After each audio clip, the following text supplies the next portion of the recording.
Dissabte 14 de maig, CGT i CNT es manifesten juntes. Han hagut de passar 30 anys perquè es tornin a veure plegades dues faccions enfrontades de l'històric sindicat anarquista CNT. La CNT era un dels sindicats majoritaris de l'època i capitalitzava el descontent sindical cap a les tímides reformes democràtiques. Però després de gairebé 40 anys de dictadura, la CNT estava dividida. D'una banda, un sector creia que s'havia de mantenir les estratègies de lluita anarcosindicalista aprovades al Congrés de Saragossa de l'any 36. Els qui pertanyien a aquest sector se'ls coneixia com a apatxes i les seves opinions sovint apareixien a la publicació oficial del sindicat, Solidaridad Obrera. Últimamente, el sector marxista, bastante afianzado ya, ha roto la baraja y ha querido dar un nuevo salto cualitativo en su conquista del poder dentro de la CNT. Para ello, se ha vertebrado en una organización paralela llamada Grupos de Afinidad Anarcosindicalista. Al 78 ja es va descobrir dins de la CNT, aquí a Barcelona, un col·lectiu d'aquells sectors marxistes que havien preparat ja inclús un comitè paral·lel. Es van promoure com grupos de afinidad anarcosindicalista, però de afinidad sí que ho eren, però no eren anarcosindicalistes, no eren.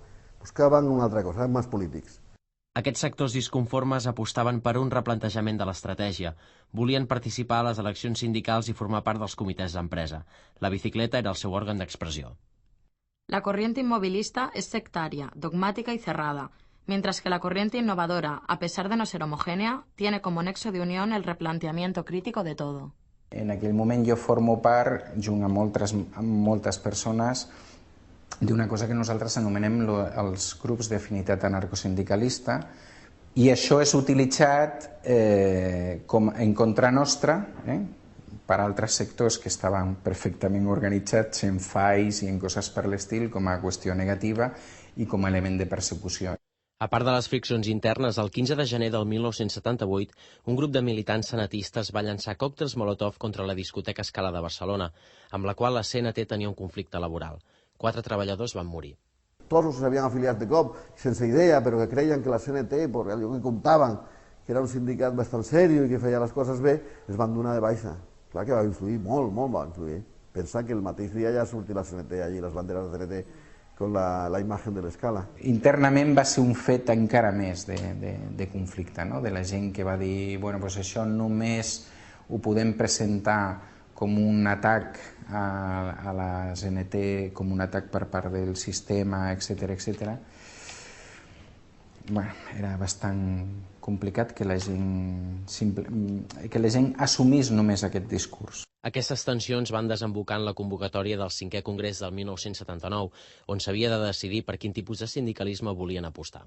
La diferència era clara, i no obstant, hi va haver aquest sector, que jo diria un 10 o 11%, que no van voler acceptar això i es van constituir en sindicat a part. És un congrés que a nivell de pràctiques democràtiques deixa molt que desitjar, on hi ha bastanta violència verbal y bueno, aquesta gent surt bastant tocada.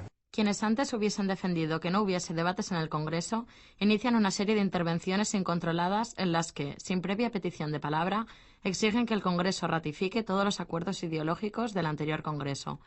La demagogia y la violencia afloran. El que no acepte lo que ha sido la CNT, que se vaya. Se repite una y otra vez.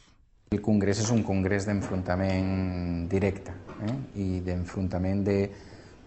El que jo entenc que a la llarga acaben sent dos models organitzatius. El Congrés es va tancar amb la victòria dels postulats més ortodoxos, oposats als dels paral·lels. Tot i això, alguns dels militants que s'havien quedat a la CNT van començar a ignorar les decisions preses al 5è Congrés i van participar a les eleccions sindicals. Abans del 83, el metro. Després, abans del 84, es van presentar també els de la SEAT i també van guanyar les eleccions sindicals.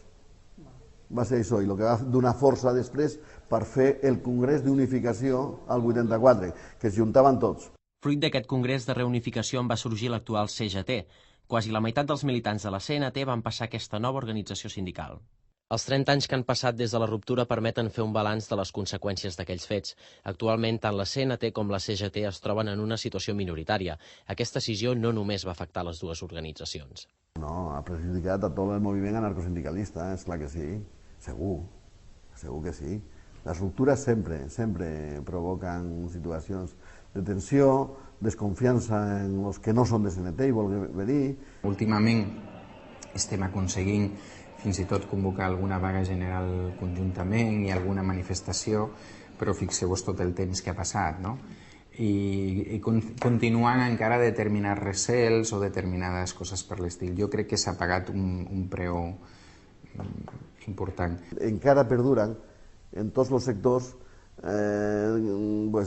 persones o afiliats o sindicats que encara sí que no volen saber res, altres que no, que voldrien apostar-se més. Llavors, per arribar a un acord en cada sector, costa posar-los d'acord a la gent, costa. Malgrat que les velles diferències segueixen vigents, hi ha intents tímids de reconstruir els ponts de diàleg, però és una incògnita saber si l'anarcosindicalisme tornarà a parlar algun dia amb una sola veu.